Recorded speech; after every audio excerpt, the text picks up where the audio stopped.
Welcome to Matrix Academy for Civil Engineering. In this video, we are discussing the OOPS command and the difference between OOPS and undo command. OOPS is a command which is used to restore the last deleted object. For example, here I am drawing two objects, that is, one is circle and rectangle. What I am going to do is I am going to delete that rectangle object and going to draw another object, and I am continuing my work. Now I want to restore that last deleted object, that is rectangle. Normally what we will do, we will use undo command to bring back the object. But while using the undo commands, what happens? Modification after deleting the object, what we have done also will be get deleted, right?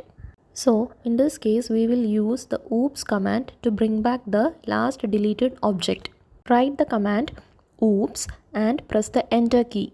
So we will get the last deleted object back, that is rectangle, without deleting the modification we have done later.